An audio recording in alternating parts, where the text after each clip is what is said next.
gouvernement vient de mettre sur pied une nouvelle société publique chargée de l'importation des produits pétroliers. Et Parsem vient de sortir une analyse pour exposer les risques sur lesquels le gouvernement devrait agir en concevant un plan de mitigation de ces risques pour que cette société puisse amener une valeur ajoutée réelle sur terrain. Normalement, c'est une entreprise publique avec 14 missions. Si on analyse ces missions, on voit déjà qu'il y a une confusion entre les missions de supervision, les missions de régulation et les missions de gestion quotidienne.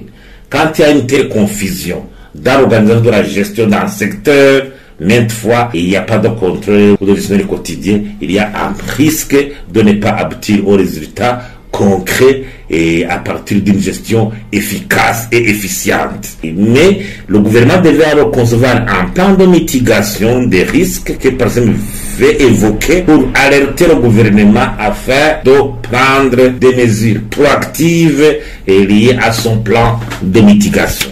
Il y a d'abord, quand c'est une société publique, c'est son monopole.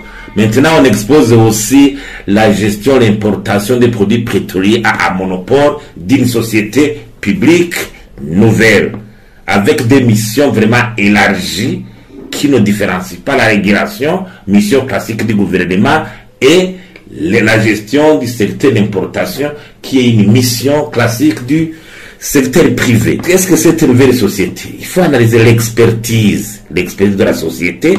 Elle est nouvelle. Est-ce qu'elle a vraiment des ressources humaines compétentes, bien outillées pour s'acquitter de cette mission? D'abord au niveau même des cadres de direction, au niveau des cadres d'appui, au niveau même des agents. Parce qu'une telle société exige vraiment de l'expertise, la maîtrise du secteur. Mais il y a risque que cette nouvelle société soit interprétée comme une occasion de pouvoir de nouvelles nominations de postes politiques pour rémunérer et pour intéresser les gens qui ont plus milité ou quoi. Et vous savez, la mentalité actuelle au niveau de la nomination des cadres dans les postes de responsabilité. À ce niveau, alors, il y aura risque de politiser la nomination de ces cadres, de ces agents, ce qui va vraiment altérer la capacité de l'entreprise.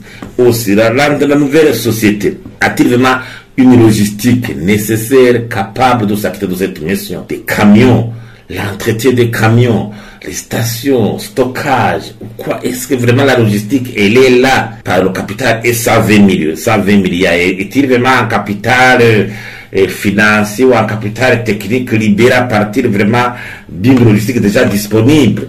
Est-ce qu'on va opérer d'abord aux achats de tous ces matières de transport ou quoi? Des questions encore qui nécessitent une clarification. Aussi au niveau de la gestion, est-ce que la gestion sera vraiment professionnelle ou une gestion politique qui permet une intervention toujours intempestive de certains mandataires publics, de ce cadre politique pour influencer la gestion de la nouvelle société? Aussi, le gouvernement doit s'assurer de disponibiliser les devises à temps. C'est une nouvelle société, moins corridor extérieur, qui doit vraiment s'arranger, faire tout en ce que c'est possible pour disponibiliser les devises afin de payer à temps les fournisseurs des produits pétroliers. Et normalement, pour Parsem, la meilleure solution idéale, c'est de créer cette société, mais qui se limiterait sur des missions de régulation, et pour intéresser les privés, les acteurs privés, à s'intéresser dans le secteur. Il faut donc que les privés aussi, et dans une sorte de concurrence, une sorte de oligopole, 3-4 opérateurs qui pourraient s'intéresser d'agir dans le secteur.